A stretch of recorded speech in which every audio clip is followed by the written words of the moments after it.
On March 14, 1857, beneath the columned portico of the Richmond Exchange, a single human being sold for the equivalent of $378,000 in today's currency. The auctioneer's gavel fell 17 times before the final bid was accepted, and when it did, 3 men in the crowd collapsed where they stood. No record explains why this particular sale commanded a price that exceeded the cost of 12 experienced field hands, or why the buyer immediately transported his purchase 200 miles northwest into the Blue Ridge Mountains, never to be seen in civilized Virginia again. The Commonwealth's archives contain a single leather-bound ledger documenting the transaction, but 7 pages have been carefully razored out, leaving only the shadows of pressed ink bleeding through from the reverse side. What made one human life worth such an impossible sum? What secret justified a price that plantation owners whispered about in scandalized tones for decades afterward? Before we continue with the story of the Richmond Exchange and the sale that shattered every understanding of human commerce in the antebellum South, we need you to be part of this community. Subscribe to Liturgy of Fear and hit that notification bell, because stories like this one, buried deliberately in the silence of history, deserve to be heard. And leave a comment telling us what state or city you're listening from. We want to know where our community of truth seekers is growing. Now let us return to that March morning when something impossible walked onto the auction block. The sale that March morning would become a wound in Richmond's memory. But to understand why, you must first understand the city itself in those final years before the war. Richmond stood as the jewel of Virginia commerce in 1857. Her tobacco warehouses lining the James River like monuments to prosperity. The city's tree-lined streets stretched between the Capitol building, designed by Jefferson himself, and the sprawling market districts where fortunes changed hands daily. Church bells marked the hours from a dozen steeples, calling the faithful to worship in a city that considered itself the most civilized jewel of the South. The Exchange itself occupied a Greek Revival building on Franklin Street, its Doric columns suggesting permanence and order in a world built on neither. The population of 38,000 souls divided themselves along predictable lines. The merchant class in their federal-style townhouses on Church Hill, the working poor in cramped quarters near Shockoe Bottom, and the enslaved who outnumbered their owners but remained invisible in every civic calculation. Among the city's prominent families, the Haverfields controlled the largest tobacco processing operations, while the Gresham brothers dominated the riverboat trade. But it was the auction houses that truly defined Richmond's economic character, processing more than 12,000 sales annually in a market that treated human beings as readily negotiable commodities. Thomas Fairmont operated the Exchange with ruthless efficiency. At 43, he had conducted more than 6,000 sales, his practiced voice capable of extracting maximum value from every transaction. He kept meticulous records in leather-bound ledgers, documenting not just prices but peculiarities, distinguishing marks, skills, and the occasional notation that revealed more than any balance sheet.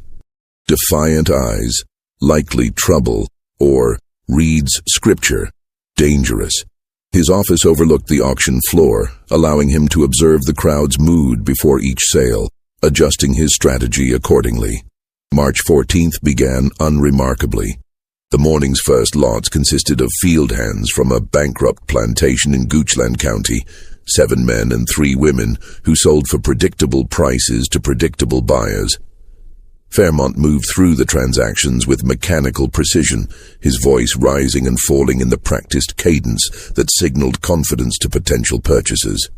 The crowd numbered perhaps 80 men, their faces familiar from 100 previous sales.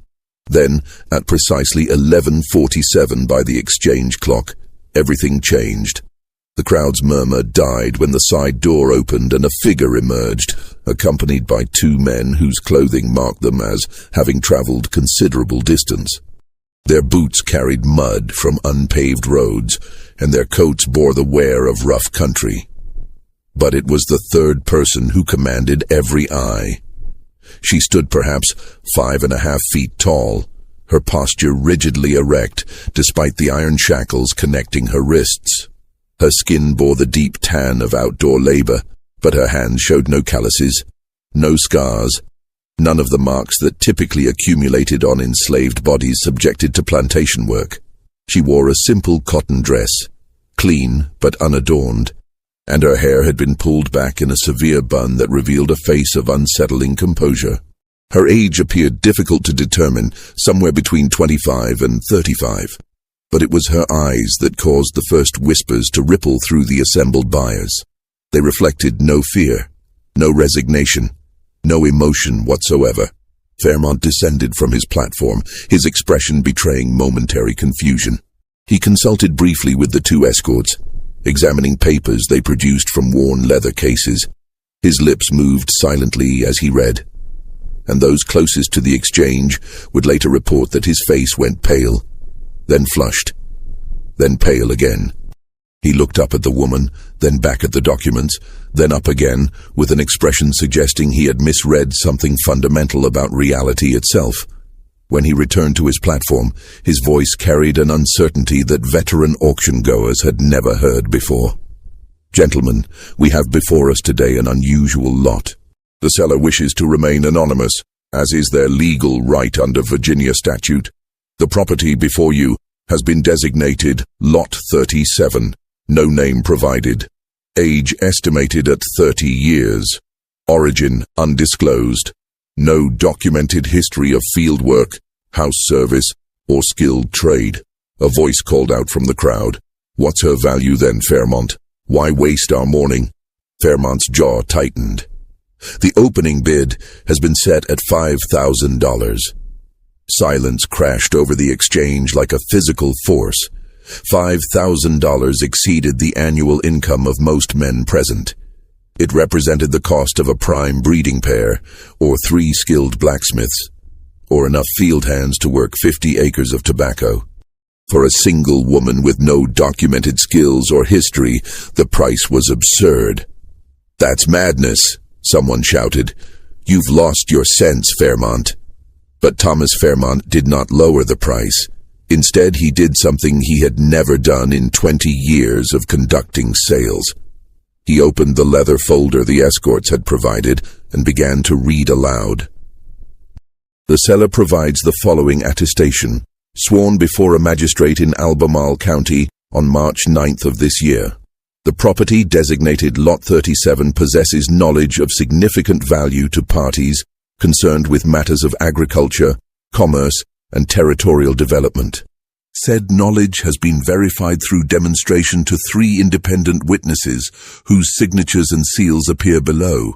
The purchaser will receive, along with the bill of sale, a sealed letter containing specific instructions for extracting said knowledge. The seller guarantees the accuracy of all information obtained through proper application of these instructions. The crowd's confusion deepened into something approaching anger. Men began shouting questions simultaneously. What knowledge? What demonstration? What instructions? Fairmont raised his hand for silence, then continued reading, his voice growing quieter with each word. The seller further states that attempts to force disclosure through ordinary interrogation will prove futile. The property has been conditioned through methods both legal and effective to reveal information only under circumstances detailed in the sealed letter. The seller accepts no responsibility for consequences arising from improper handling of the property or failure to follow provided instructions. He looked up, his face grave. The opening bid remains $5,000. Do I hear 5,000? For a long moment, no one spoke. Then, from the back of the room, a hand rose. The man attached to it wore the plain clothes of a Western Virginia farmer, his face weathered by mountain winds. 5,000, he said simply. 5,500, came another voice, this one belonging to a Richmond merchant whose tobacco interests extended into 3 counties. What followed next would be discussed in hushed tones for years afterward. The bidding escalated with a speed that defied every convention of auction economics. 6,000, 7,000, 8,500. Men who had come to purchase field hands found themselves competing for something they could not name, driven by the guarantee of knowledge so valuable that someone would swear to its worth before a magistrate. The woman on the platform never moved, never spoke, her eyes fixed on some invisible point beyond the assembled crowd. At $12,000, only 4 bidders remained. At $15,000, 2. The Western Virginia farmer and a man whose identity nobody present could determine, his face shadowed by a wide-brimmed hat, his voice calm despite the staggering sums he proposed. $16,000, said the farmer, his voice cracking. $20,000, replied the stranger without hesitation. The crowd gasped. $20,000 exceeded the value of most working plantations, with land, buildings, livestock, and enslaved workers included. For a single human being, it represented a price beyond all reason. The farmer stood silent for a long moment, his face twisted with something between anger and despair. Then he turned and pushed his way through the crowd, disappearing into the March sunlight. The stranger stepped forward, producing from his coat a bank draft that caused even Fairmont's experienced hands to tremble as he accepted it. The transaction took 43 minutes to complete. Legal documents were signed, witnessed, and sealed. The bank draft was verified by a courier dispatched to the Bank of Virginia on Main Street. And when everything had been formalized according to Commonwealth law, Thomas Fairmont handed the stranger 2 items: a bill of sale stamped with the exchange's official seal, and a sealed envelope bearing a wax impression of a symbol no one present could identify. The stranger took possession of his purchase without speaking a single additional word. He produced a key, unlocked her shackles with movements suggesting long practice, and gestured toward the side door. She walked beside him with the same unsettling composure she had maintained throughout the entire proceeding, and together they vanished into the Richmond streets. 3 days later, when inquiries began circulating about the identity of the buyer, investigators discovered that the bank draft had been drawn on an account belonging to a livestock company registered in Staunton, a city more than 100 miles northwest in the Shenandoah Valley. The company's listed address corresponded to a grain warehouse that had stood empty for 7 years. The magistrate in Albemarle County, who had supposedly witnessed the seller's attestation, could not be located, though courthouse records confirmed his seal was genuine. The 3 independent witnesses mentioned in the sworn statement were never identified, and the woman who had sold for $20,000 was never seen in Richmond again. The sale's aftermath rippled through Richmond society like a stone dropped into still water. Within a week, Thomas Fairmont closed the exchange for 3 days, citing personal illness. When he reopened, he refused to discuss Lot 37 with anyone, redirecting all inquiries to his attorney, who provided only a terse statement confirming the sale's legality under Virginia statute. Fairmont's ledger entry for March 14th occupied a full page, unusual for his typically brief notations, but when a curious clerk attempted to examine it more closely, he discovered that 7 sequential pages had been removed with surgical precision, leaving only the faintest impression of text bleeding through from the reverse side of the remaining sheets. Rumors multiplied with the speed that characterizes scandalized communities. Some claimed the woman possessed knowledge of buried Confederate gold, though the war lay 4 years in the future, and no one could explain how an enslaved person might obtain such information. Others whispered about stolen plantation account books, documents that could ruin prominent families if their contents became public. A tavern keeper near Shockoe Bottom swore he had heard the woman speak in a language nobody recognized, though he could not explain how he had been close enough to hear her at all.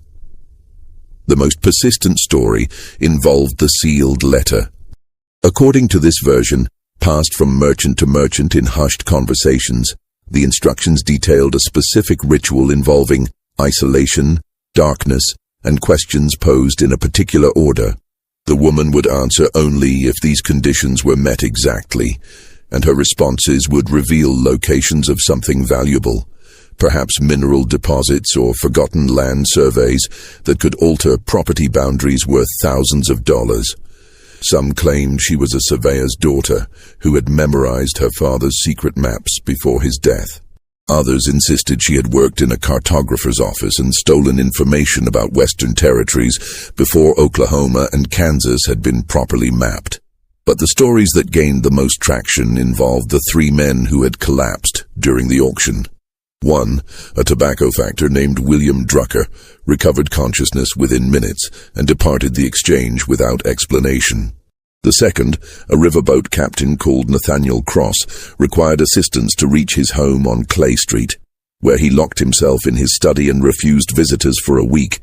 The third man, whose name no records preserved, was carried out by friends and never appeared in Richmond society again, though some claimed to have seen him months later in Petersburg, his hair gone white and his hands shaking uncontrollably whenever someone mentioned the exchange. The most intriguing development came 6 weeks after the sale, when a Richmond Dispatch reporter named Charles Whitfield decided to investigate the transaction for a feature article. Whitfield was known for his tenacity and his ability to extract information from reluctant sources. He began by examining courthouse records in Albemarle County, searching for the magistrate's attestation. He found the seal impression in the record books, but the corresponding document had been filed in a section restricted to judicial review, inaccessible to public inquiry. When he pressed the court clerk for information, he received only a cold stare and a warning that some records remained sealed for good reason. Whitfield then traveled to Staunton, determined to locate the livestock company that had provided the bank draft. The warehouse at the registered address stood exactly as described, empty, its windows boarded, its door secured with a chain and padlock that showed fresh scratches suggesting recent opening. When Whitfield questioned neighboring business owners, he received contradictory accounts. One claimed the warehouse had been purchased by a land speculator from Lexington. Another insisted it belonged to a mining concern operating in the western mountains. A third refused to discuss it at all, turning away when Whitfield produced his reporter's credentials. The trail went cold until late July, when Whitfield received an anonymous letter delivered to the dispatch offices. The envelope contained no return address, and the postmark indicated it had been sent from Waynesboro, a small town in Augusta County nestled against the Blue Ridge Mountains. The letter itself consisted of 3 sentences written in elegant script. The knowledge she carries could redraw maps. Some borders exist only in men's minds. Stop searching before you learn which category you occupy. Whitfield published a carefully worded article on August 3, 1857, titled "The Mystery of the Richmond Exchange." He described the unusual sale, the astronomical price, and the sealed letter, but he drew no conclusions and named no names beyond those already public.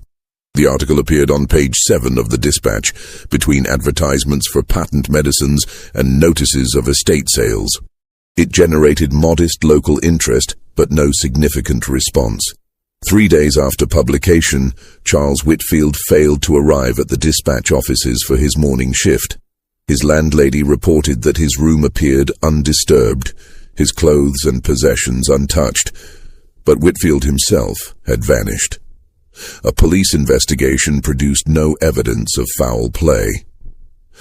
His bank account showed no unusual withdrawals. His friends and colleagues could offer no explanation. After 6 weeks, the investigation was quietly closed, and Charles Whitfield joined the growing list of people connected to Lot 37 who had simply ceased to exist in any verifiable way. The years that followed brought war to Virginia, transforming Richmond from a prosperous commercial center into the capital of the Confederacy. The Exchange Building served as a military depot during the conflict, then stood abandoned during Reconstruction, its auction floor silent, its records boxed and stored in a courthouse basement where they gathered dust alongside thousands of other documents deemed no longer relevant to a changed world. Thomas Fairmont died in 1869, his estate passing to a nephew who sold the Exchange Building to a textile company. The nephew reported finding, among his uncle's effects, a locked iron box that Fairmont's will specifically instructed must be thrown into the James River unopened. The nephew complied, though he later admitted to friends that the box had been surprisingly heavy, as though filled with lead type or printing plates. But the story refused to die completely. In October 1873, a former Confederate officer named Daniel Vaughan published a memoir of his wartime experiences. Among the anecdotes about battles and campaigns, he included a curious passage about a conversation he had overheard in the winter of 1863, while recovering from wounds in a Richmond hospital. Two elderly men had been discussing old times, and one mentioned the infamous exchange sale of 1857. According to Vaughan's account, the man said, the buyer knew exactly what he was purchasing. He had been searching for 3 years, traveling from Baltimore to Charleston, seeking someone with that particular knowledge. When he found her, price became irrelevant. He would have paid $50,000 if necessary. Some secrets are worth more than gold because they reveal where the gold is buried. The passage generated minimal interest when the memoir was published. Virginia was still recovering from war and Reconstruction, and few readers cared about mysterious auction sales from 16 years earlier. But Vaughan's words would resurface decades later when a historian researching antebellum commercial practices stumbled across them and began asking new questions about what knowledge could possibly justify such an impossible price. The historian's name was Margaret Holloway, and in 1891 she was already establishing a reputation as one of the few women willing to excavate uncomfortable truths about Virginia's past. Her interest in the exchange sale began accidentally, triggered by a footnote in Daniel Vaughan's memoir while she researched economic patterns in pre-war Richmond. The mention of $20,000 caught her attention immediately. She knew enough about antebellum prices to recognize the sum as wildly aberrant, and her academic training had taught her that aberrations often concealed larger patterns. Holloway began her investigation in the Richmond courthouse, requesting access to the exchange records transferred there during Reconstruction. The clerk initially resisted, explaining that the documents had been stored without proper cataloging and would require weeks to locate. But Holloway persisted, and eventually she found herself in a basement room surrounded by water-stained boxes containing the remnants of Richmond's commercial history. The ledgers were there, dozens of them, documenting thousands of transactions in Thomas Fairmont's precise handwriting. She found the March 14, 1857 entry immediately. The missing pages were obvious, their absence creating a gap in the sequential numbering. But Holloway noticed something the casual observer might miss: the impressions bleeding through from the reverse side of the remaining pages. By holding the ledger at specific angles under lamplight, she could discern fragments of text. Western survey marks. Ridgeline above. Seam follows. 3 feet depth. The words suggested geological or geographical documentation, not the biographical details typically recorded for enslaved people being sold. Holloway spent 3 days attempting to decipher more, using various lighting techniques and even a magnifying glass borrowed from a jeweler on Main Street. She managed to extract approximately 40 partial words across the 7 missing pages, enough to convince her that the removed entries described something related to land, boundaries, or possibly mineral deposits. Her next step took her to Staunton, following the same trail Charles Whitfield had pursued 34 years earlier.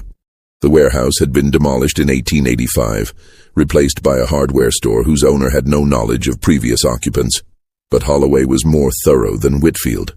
She examined property transfer records at the Augusta County Courthouse, tracing the warehouse's ownership backward through multiple transactions.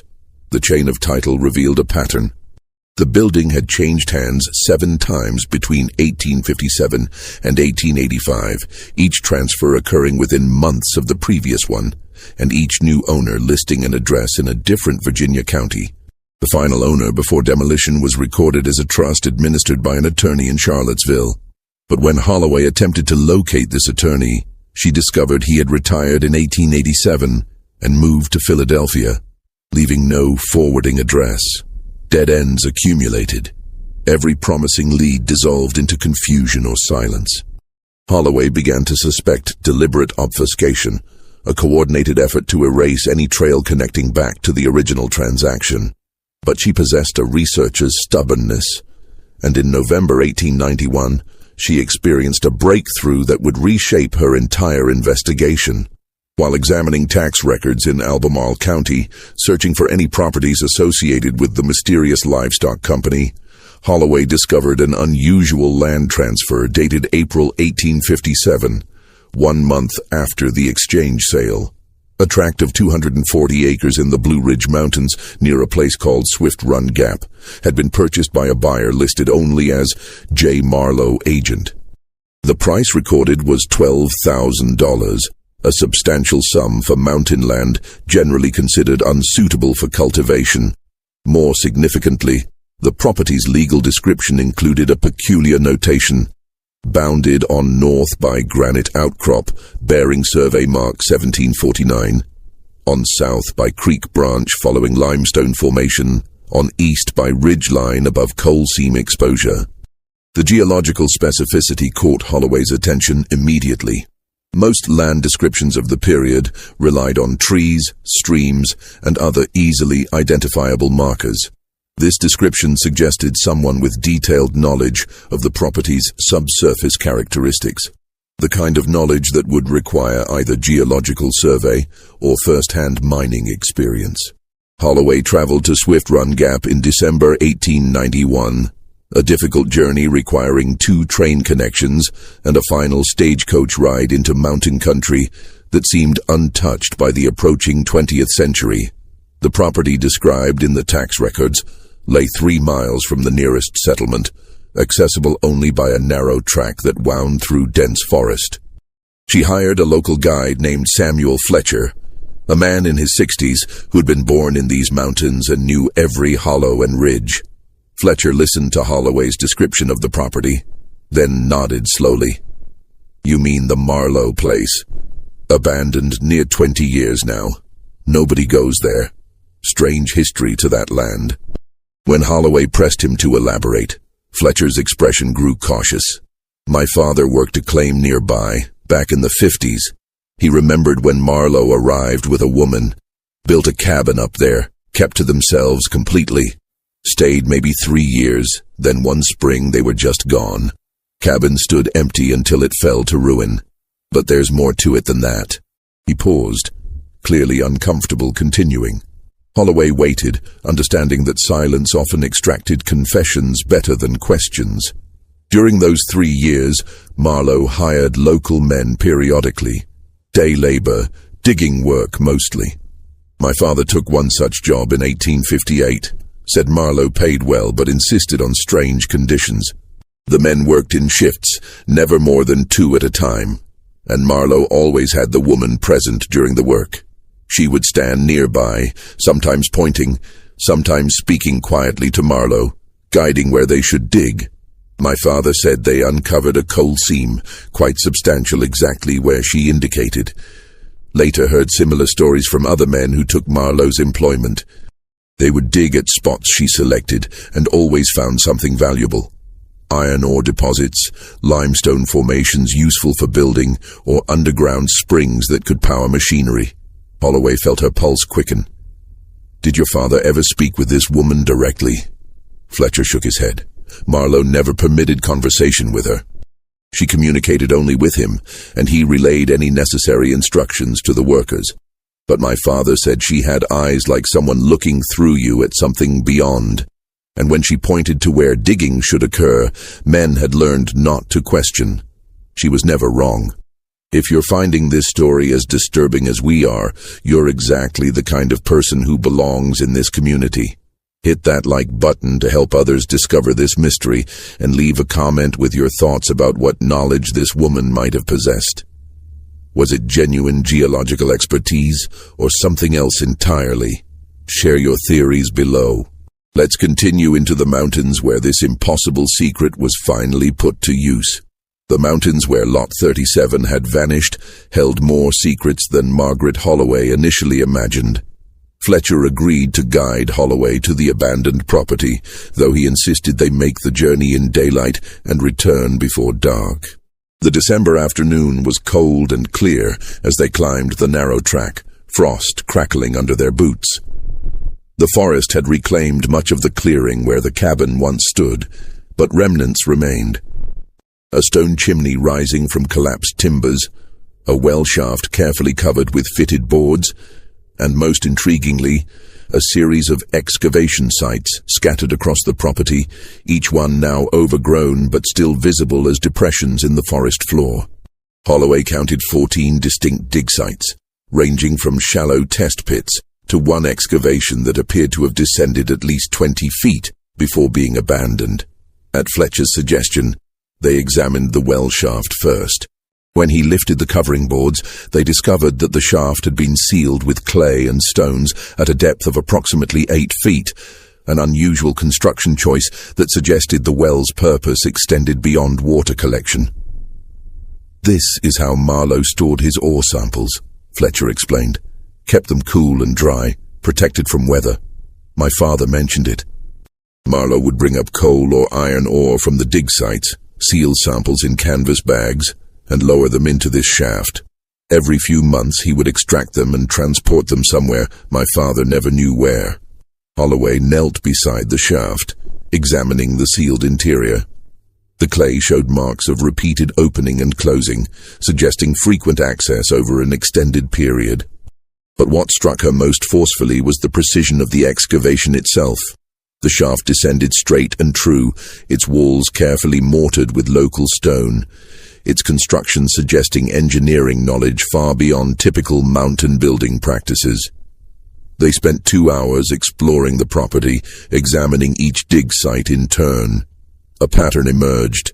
The excavations followed a rough line running northeast to southwest, approximately parallel to the ridgeline, but offset by perhaps 300 feet. When Holloway plotted their positions on a hand-drawn map, the alignment became obvious. The dig sites traced the underground path of a geological formation, likely a coal seam or similar mineral deposit, with remarkable accuracy. As they prepared to depart, Fletcher pointed out one final detail. Near the collapsed cabin, barely visible beneath accumulated leaves and soil, a flat stone bore carved markings, a series of numbers and symbols that resembled surveying notations. Fletcher couldn't decipher them, but Holloway copied them carefully into her notebook, recognizing their potential significance. The return journey was conducted in thoughtful silence. When they reached the settlement where Fletcher lived, Holloway asked one final question. Did anyone ever discover what happened to Marlowe and the woman? Where they went when they left? Fletcher's expression darkened. There was talk. Some said Marlowe sold his survey information to a mining company in Pittsburgh, made a fortune and disappeared into the West. Others claimed he died up there in the mountains, and the woman simply walked away, vanishing back into whatever world she came from. But my father believed something different. He said that in the spring of 1860, he saw a woman matching her description boarding a train in Charlottesville, traveling alone, wearing fine clothes inappropriate for someone of her legal status. He didn't approach her, didn't alert authorities, just watched her disappear into a private car attached to a northbound train. He claimed she turned at the last moment before boarding, looked directly at him though they stood 50 feet apart, and smiled. Not a friendly smile, he said. A smile of recognition, as though she knew he had worked on Marlowe's property and wanted him to understand something important. He never could explain what that something might be. Margaret Holloway returned to Richmond on December 19, 1891, her mind churning with implications she barely dared to articulate. The evidence she had gathered suggested something that challenged every assumption about the antebellum South's social structure. An enslaved woman possessing sophisticated geological knowledge, valuable enough to command an astronomical price, and accurate enough to locate mineral deposits with precision that seemed almost supernatural. But Holloway knew there was nothing supernatural about geological expertise. It could be learned, developed through experience or training, particularly by someone with access to survey records, mining operations, or scientific instruction. The question that haunted her was how. How does an enslaved woman acquire such knowledge in a society designed to prevent education, restrict movement, and eliminate every possibility of advancement? Where does she learn to read geological formations, interpret survey marks, and predict subsurface mineral locations with enough accuracy to never be wrong, according to Fletcher's father's account? Holloway spent January and February of 1892 pursuing a new line of investigation. She examined records of geological surveys conducted in Virginia during the 1840s and early 1850s, searching for any mention of enslaved labor being used in survey parties. The Virginia Geological Survey, established in 1835, had employed numerous field teams to map the state's mineral resources, and Holloway knew that these teams often hired local labor, both free and enslaved, to assist with physical work, carrying equipment, digging test pits, processing ore samples. Her persistence yielded results. In a dusty archive room in the Virginia State Library, she discovered field journals from an 1847 survey expedition led by a geologist named William Barton Rogers, who would later become the founder of the Massachusetts Institute of Technology. Rogers's team had spent 6 months mapping coal deposits in the Blue Ridge region, and his detailed journals included periodic mentions of the workers who accompanied them. One entry, dated July 23, 1847, stopped Holloway cold. "Our expedition has been greatly aided by the addition of a Negro woman, property of Colonel Thaddeus Hargrove of Albemarle County, who has demonstrated unexpected facility for geological observation. While illiterate, she possesses remarkable visual memory and has proven capable of recognizing similar rock formations across widely separated sites. Colonel Hargrove hired her to our party for the nominal sum of $3 weekly, explaining that she had previously served in his household, but showed aptitude for outdoor work. Her contributions have accelerated our mapping efforts substantially." Holloway cross-referenced the name Thaddeus Hargrove with property records, discovering that he had owned a plantation of moderate size near Charlottesville. He had died in 1853, and his estate inventory listed 18 enslaved people, but no individual names were recorded, only ages and general descriptions. There was no way to identify which, if any, of these individuals might have been the woman who assisted Rogers' survey team, but the connection was tantalizing. If Rogers's expedition had employed this woman for 6 months in 1847, she would have been exposed to systematic geological training, observing professional survey techniques, learning to recognize mineral deposits, understanding how subsurface formations could be predicted from surface indicators. A person with sufficient intelligence and memory could absorb enormous amounts of practical knowledge during such an experience, particularly if they understood that knowledge might someday represent their only path to freedom or value. Holloway began searching for other geological survey records, hoping to find additional mentions of the same individual. She discovered 2 more possible references. A brief notation in an 1848 survey report mentioning the Hargrove woman, previously employed, whose services would be valuable if available, and a letter from 1849 in which a surveyor requested permission to hire an enslaved woman with demonstrated geological aptitude for a Kentucky expedition, though the letter provided no indication whether this request was granted. The pattern suggested something extraordinary: a woman who had somehow acquired valuable technical skills through circumstances that violated every social convention of her time, who had then been removed from plantation labor and employed in scientific work, accumulating knowledge that would eventually make her worth an impossible sum on the Richmond Exchange auction block. But new questions emerged, darker ones. If Colonel Hargrove had died in 1853, who owned the woman afterward? Who recognized her value and decided to bring her to Richmond for sale in 1857? And most troubling, who was the buyer who called himself J. Marlowe, who paid $20,000 and transported her to the mountains, where her knowledge could be exploited in complete isolation? Holloway's investigation took a disturbing turn in March 1892, when she received a letter from a source who insisted on remaining anonymous. The letter, postmarked from Baltimore, contained a single sheet of paper with a brief message written in educated handwriting. "You seek the woman from the exchange. I can tell you her name, but knowledge carries a price. Discontinue your investigation, and I will reveal what you wish to know. Continue, and you will discover why some secrets remained buried even after the war freed those who kept them." The letter included no address, no signature, no method for Holloway to respond. Its arrival demonstrated that someone was monitoring her research, tracking her movements, and becoming concerned about what she might uncover. A lesser researcher might have heeded the warning. Margaret Holloway was not lesser. She redoubled her efforts, focusing now on identifying J. Marlowe. The name itself was likely false, but the land purchase in April 1857 had required a legitimate signature and payment.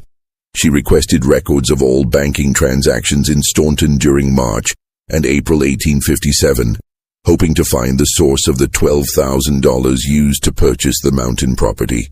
The request was denied. She attempted to access county tax records to identify who had paid property taxes on the Swift Run Gap land between 1857 and 1860. Those records, she was informed, had been destroyed in a courthouse fire during the war. Though no other Augusta County records from that period showed fire damage, the obstacles multiplied. Every promising lead vanished into bureaucratic complexity or convenient destruction of documents. Holloway began to suspect coordinated resistance, but she could not identify who might be orchestrating it, or why. Decades after the original events, anyone would care about suppressing information about a single enslaved woman who had demonstrated geological expertise. Then, in late April 1892, Holloway received a visitor at her Richmond boarding house. The man who called on her was elderly, perhaps 70, dressed in clothing that suggested former prosperity, now faded. He introduced himself as Robert Dunmore, claimed to have information about the exchange sale, and insisted their conversation must remain completely confidential. When they were seated in the boarding house parlor, Dunmore spoke in a voice barely above a whisper. "I was there that March day in 1857.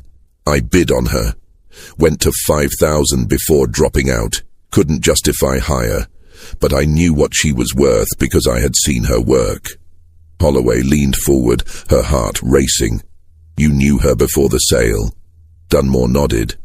"I was a mining engineer in those days, working for a company surveying Western Virginia for coal and iron deposits. In the summer of 1856, we hired day labor from various plantations, needed men to dig test pits. One property owner sent a woman instead, said she was more valuable for our purposes than any field hand. We were skeptical, but the owner was insistent, so we took her for a week's trial." He paused, his expression suggesting he still struggled to believe what he was remembering. "Miss Holloway, I have worked with professional geologists from European universities. I have consulted with mining engineers trained at the best technical schools. That woman possessed more practical geological knowledge than any of them. She could read a landscape the way you or I read a newspaper. Stand her on a ridge, let her observe the rock formations, the vegetation patterns, the way water drained, and she would tell you exactly what lay beneath the surface. Coal seams, iron ore, limestone formations suitable for quarrying. She was never wrong. Not once in that entire week did her predictions fail to match what we found when we dug." Holloway's mind raced. How did she communicate this knowledge? She couldn't read or write, or so we believed, though I had doubts about that. She would point and speak simply, "Dig here, 8 feet depth, you will find coal of good quality," or, "This ridge continues south. Iron ore follows it, accessible at 20 feet. We would dig, and by God, there it would be, exactly as she described. What happened after that week?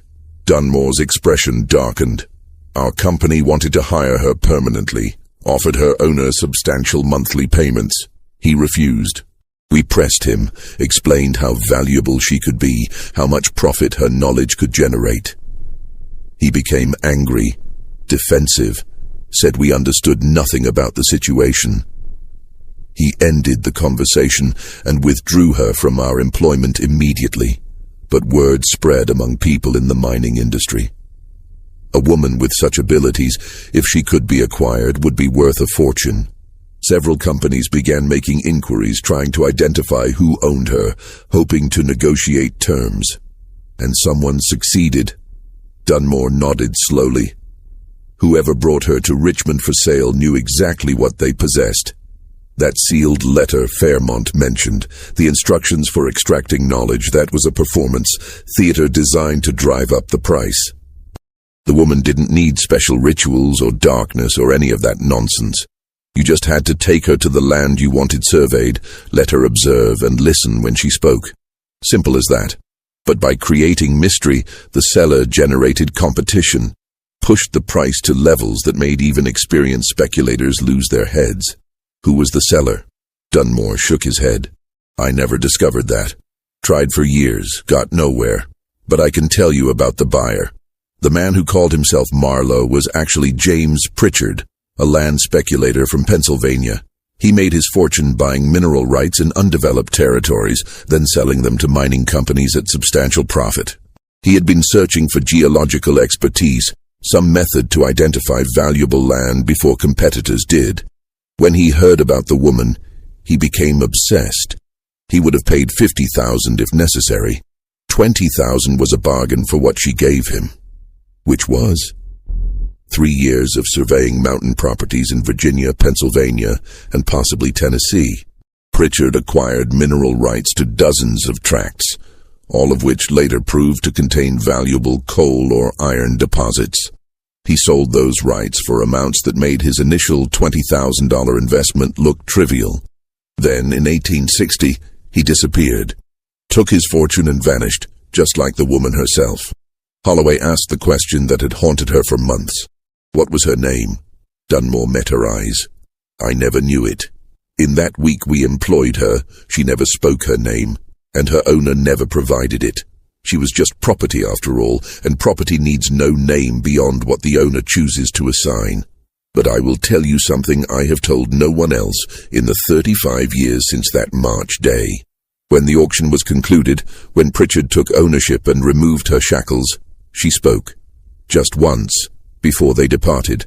She looked back at the assembled crowd and said, "You have purchased knowledge, but knowledge requires payment beyond gold." Then she walked out beside Pritchard and I never saw her again. But I have thought about those words every day since. Knowledge requires payment beyond gold. What did she mean? What payment was she exacting? And from whom? Margaret Holloway never published her research. The comprehensive article she had planned, documenting the mystery of Lot 37 and the woman who possessed impossible knowledge, remained unfinished in her files when she died in 1903. But her notes survived, archived eventually in the Virginia Historical Society, where they gathered dust for decades alongside thousands of other documents deemed too specialized or controversial for general interest. The truth about the woman's identity would not emerge until 1947, when a graduate student researching antebellum geological surveys for his dissertation stumbled across an obscure memoir published privately in 1871. The author was William Barton Rogers himself, the geologist who had led the 1847 Blue Ridge expedition. In this memoir, which circulated among only a handful of scientific colleagues, Rogers included a detailed appendix discussing enslaved labor's role in 19th century American science. Among his observations, Rogers wrote candidly about the ethical complexities of employing enslaved people in scientific work. We exploited their labor while denying them education, yet occasionally we encountered individuals whose natural intellect surpassed our own. One such person was a woman we employed in 1847, property of Colonel Hargrove. She possessed eidetic memory and spatial reasoning abilities I have encountered only rarely among trained scientists. When I attempted to discuss with Colonel Hargrove the possibility of purchasing this woman's freedom, intending to offer her formal geological training, he became violently angry and threatened legal action if I pursued the matter. He explained that she had been educated illicitly by his deceased wife, who had defied his orders and taught several enslaved women to read, write, and study from the Colonel's scientific library. When Colonel Hargrove discovered this transgression, he sold off the other women immediately, but retained this particular individual because her acquired knowledge made her too valuable to dispose of cheaply. Rogers continued, I learned later that after Colonel Hargrove's death, his estate executor attempted to profit from this woman's abilities by hiring her to various geological survey operations. The woman understood her peculiar position. Her knowledge made her valuable, but also made her dangerous, for educated enslaved people threatened the very foundation of the institution that held them captive. She apparently chose silence as protection, revealing her capabilities only when circumstances made concealment impossible or unprofitable. The memoir provided one additional crucial detail. I recorded this woman's given name as Anna, though I suspect this was a name imposed rather than chosen. She carried herself with dignity inappropriate for her legal status, and I detected in her expression a fierce intelligence that circumstances had forced into channels where it could never find full outlet. When our expedition concluded, she thanked me in Latin, flawlessly pronounced, then walked away before I could respond. That moment has haunted me for 24 years. We denied that woman everything, her freedom, her autonomy, her right to develop the intellectual gift she possessed in such abundance, yet she maintained her dignity and used the fragments of knowledge she had stolen or been given to create value where society said she had none. I do not know what became of her after Colonel Hargrove's death, but I pray she found some measure of justice in a world designed to prevent it. The graduate student who discovered Rogers' memoir was named Thomas Edgerton, and he possessed the investigative instincts of a natural historian. He connected Rogers' account with the fragmentary records of the Richmond exchange sale, recognizing that Anna and Lot 37 were almost certainly the same person. He tracked down Margaret Holloway's archived research, discovered Robert Dunmore's account, and synthesized everything into a dissertation that would become, after publication in 1950, one of the most widely cited works on enslaved people's contributions to American scientific development. But Edgerton went further. He attempted to trace what happened to Anna after 1860, when Samuel Fletcher's father claimed to have seen her boarding a northbound train. The trail led through fragmentary records and persistent rumors, each piece adding detail to an extraordinary story of survival and calculated vengeance. According to documents Edgerton uncovered, a woman matching Anna's description appeared in Pittsburgh in late 1860, where she obtained employment with a mining equipment manufacturer. Her title was listed as technical consultant, an unprecedented position for a woman of any race in that era. She worked there for 3 years, advising on mineral deposit identification and survey techniques, earning sufficient income to purchase her own freedom legally once wartime chaos made such transactions possible. By 1864, she had relocated to Philadelphia, where she established herself as a private geological consultant to mining companies and land speculators. What makes Anna's post-war career remarkable is not merely that she succeeded in a field dominated entirely by white men, but how she succeeded. Edgerton discovered correspondence suggesting that Anna maintained detailed records of everyone who had profited from her enslaved labor. The survey companies that hired her, the plantation owners who rented her expertise, the speculators who purchased her knowledge while denying her humanity. Once free, she systematically undermined many of these men's business interests by providing competing companies with superior geological intelligence, always at prices slightly lower than what her former exploiters charged. Several mining operations that had prospered using Anna's enslaved expertise collapsed into bankruptcy within 5 years of her emancipation. their downfall engineered with surgical precision by the woman whose knowledge they had stolen. The most devastating revenge involved James Pritchard, the man who had purchased her for $20,000 in 1857. Pritchard had built a mining empire on Anna's geological surveys, acquiring mineral rights across Appalachia. But in 1869, he made a crucial error. He attempted to hire Anna directly, apparently unaware that she was the same woman he had purchased and exploited years earlier. Anna accepted the employment, conducted a thorough survey of Pritchard's newest acquisition, a property in Pennsylvania's coal country, and provided him with a detailed report indicating vast coal deposits at accessible depths. Pritchard invested his entire fortune in developing the property based on Anna's survey. The coal deposits existed exactly where she indicated, but what Anna's report failed to mention was that the seams were contaminated with sulfur at levels that made the coal commercially worthless. By the time Pritchard discovered this, he had spent everything, and his creditors foreclosed on his mining empire. He died in poverty in 1874, having lost the fortune he built on the back of Anna's enslaved labor. Edgerton's research suggested Anna lived until at least 1892, possibly longer. She never married, maintained no permanent residence, and disappeared periodically for months at a time, presumably conducting survey work in remote locations. The last confirmed reference to her appears in an 1892 Philadelphia business directory, where she is listed as A. Hargrove, geological consultant.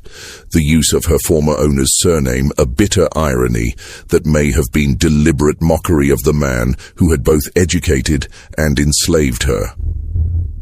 But perhaps the most extraordinary detail in Edgerton's account concerns the sealed letter. The mysterious instructions for extracting Anna's knowledge that Thomas Fairmont referenced during the 1857 auction. According to a source, Edgerton identified only as a descendant of the estate executor who sold Anna in Richmond. The sealed letter contained exactly 3 sentences. "This woman possesses knowledge acquired through means that violated Virginia law. She will share that knowledge only if treated with respect and compensated fairly. Fail in either obligation, and you will find that knowledge can be a weapon more devastating than any physical force." The letter was not instructions for extracting knowledge. It was a warning that Anna herself had dictated, forcing her seller to include it as a condition of the auction. She had ensured that whoever purchased her understood exactly what they were buying. Not a passive repository of geological data, but a woman who knew her own value and would make her new owner pay for that knowledge in ways that extended far beyond the $20,000 purchase price. Thomas Edgerton's dissertation, The Geologist Who Could Not Be Free, Anna and the Economics of Enslaved Expertise, was published in 1950 by the University of Virginia Press. It sold modestly, attracting primarily academic readers interested in the intersection of slavery, science, and American economic development. The book received respectful reviews in historical journals, won no major awards, and gradually faded from prominence as newer scholarship emerged. But among a small community of researchers focusing on enslaved people's intellectual contributions to American development, Edgerton's work became foundational. It demonstrated conclusively that enslaved people had participated in scientific endeavors at levels previously unrecognized, that some had acquired sophisticated technical knowledge despite systematic efforts to prevent education, and that the intellectual property produced by enslaved labor had enriched countless white Americans who never acknowledged the source of their prosperity. Anna's story also raised uncomfortable questions about how knowledge itself can become a form of bondage. She had been educated against her owner's wishes, then found that education transformed her from a household servant into a commodity worth $20,000. Her knowledge gave her value but not freedom. Even after emancipation, she remained trapped by circumstances, unable to claim credit openly for her geological expertise because doing so would reveal her former enslaved status and destroy her credibility in a white-dominated profession.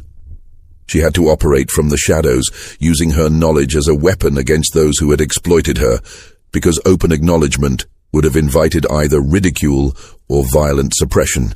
The Richmond Exchange Building, where Anna stood on that March morning in 1857, was demolished in 1953 to make way for a parking garage. No historical marker commemorates the location, and few Richmond residents today know that anything significant occurred there.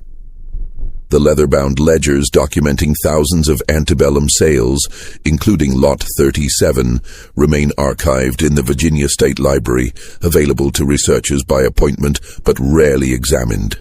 The 7 missing pages have never been recovered, and speculation continues about what information Thomas Fairmont considered necessary to destroy. Samuel Fletcher's family maintained their homestead in the Blue Ridge Mountains for 3 more generations, before selling the property to a logging company in 1941. The abandoned cabin where Anna lived during her 3 years with James Pritchard has long since rotted away, leaving no trace beyond a slight depression in the forest floor and the sealed well shaft that occasionally confounds modern hikers who stumble across it. The 14 excavation sites she identified remain visible to trained eyes, each one marking a location where her impossible knowledge transformed worthless mountain land into valuable mineral deposits.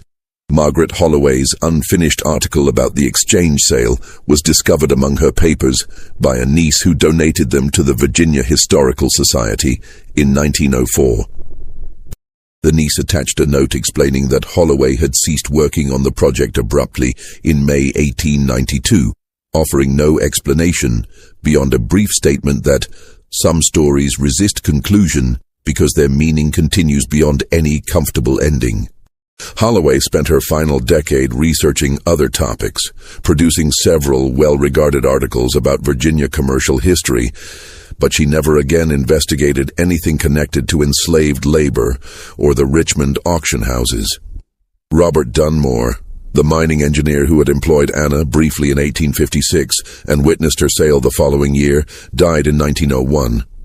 His obituary in the Richmond Times-Dispatch made no mention of his involvement in mining or geological surveying, describing him instead as a retired merchant who had led a quiet, unremarkable life.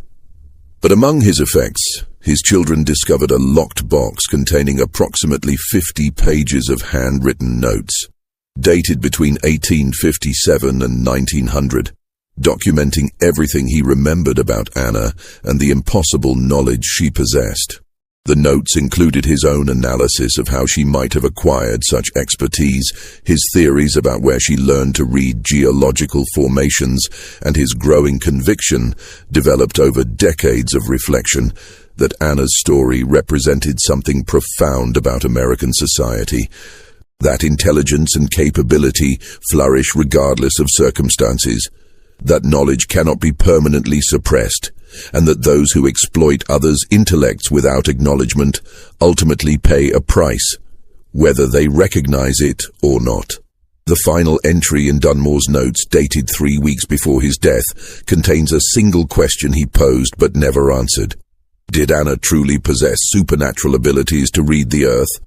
Or was she simply a brilliant woman who learned to exploit others' willingness to believe in mystery rather than acknowledge her humanity? That question remains unanswered, though modern geologists who have examined the sites where Anna conducted surveys confirm that her predictions about subsurface formations were remarkably accurate, consistent with professional-level expertise that would require years of training and practical experience. How an enslaved woman acquired such training in antebellum Virginia, where education of enslaved people was illegal and scientific instruction remained exclusively available to white men of means, continues to puzzle historians.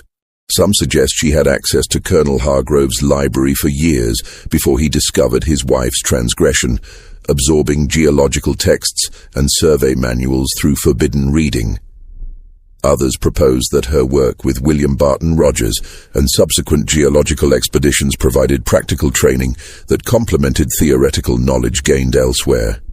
A few researchers have suggested that Anna possessed genuine eidetic memory, allowing her to visualize and retain complex spatial relationships after a single observation, then apply that visual memory to predict what lay beneath the surface.